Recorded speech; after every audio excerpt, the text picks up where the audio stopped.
Everything is changing to digital. Everything is online. People aren't just waiting for the 6 o'clock news anymore. People want their news right now. They want to be able to go onto their smartphone, onto the internet, and see the news that they want to see.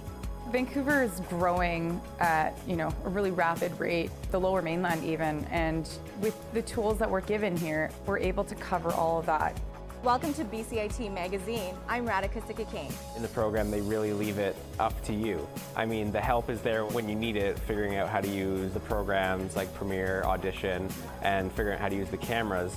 But it's up to you to sort of experiment and figure out what you can do when you go out in the field. They brought candles and flowers to remember the student who lost her life yesterday. Theresa May says the international community condemns Moscow. They really make sure that you know the basics and you are able to put out a quality product. I'm Brady Trettenero. And I'm Radhika Sikakane. Thank you for tuning in to BCIT Magazine.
This is sports on 1680 The Crow. Good morning, I'm Spencer Pomeroy, and this is your 11:10 Sports Update. The Vancouver Canucks open their second-round playoff series tonight against the Edmonton Oilers.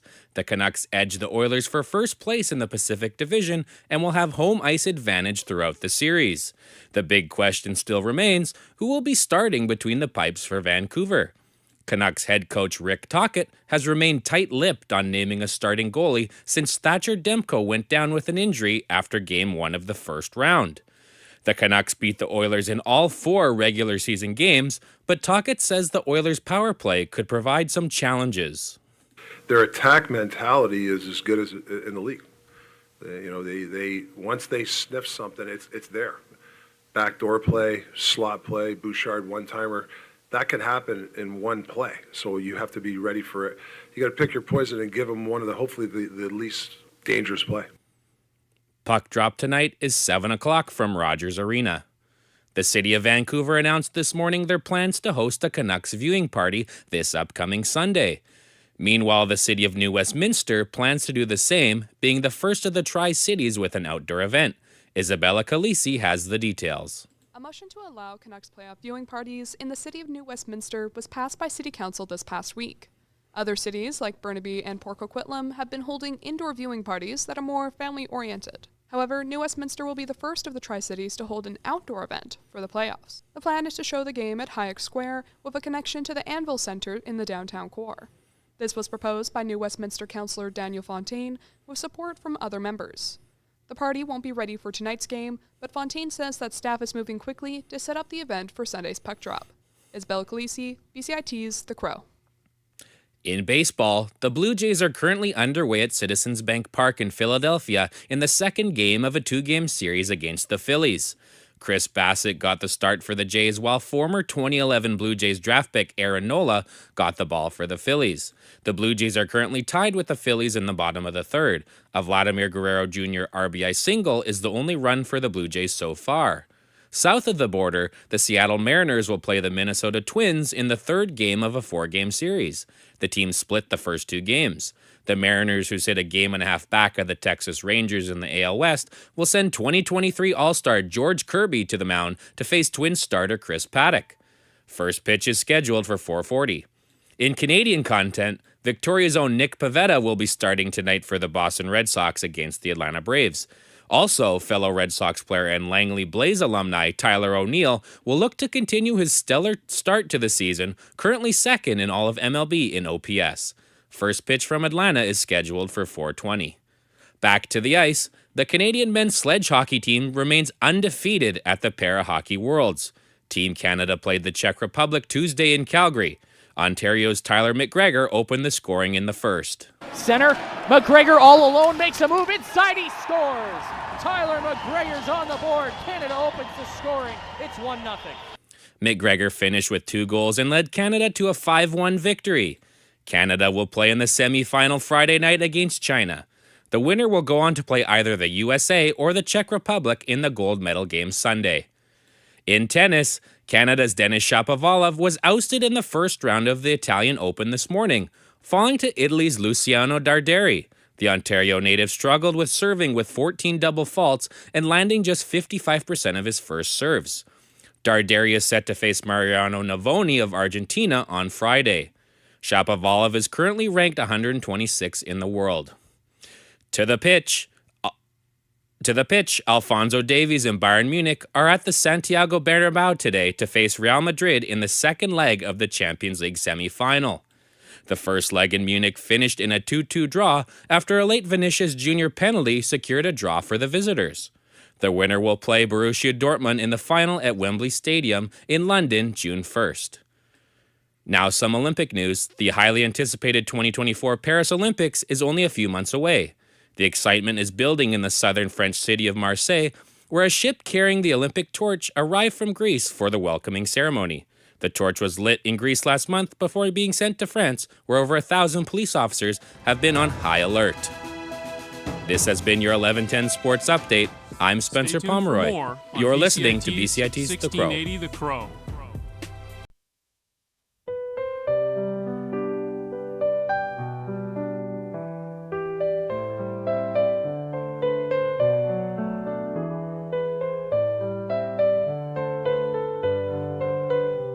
currently we have our main exhibition for 2024, which is retro. Hello, I'm Anthony Atanisov, and this is BCIT's The Crow, an adaptation.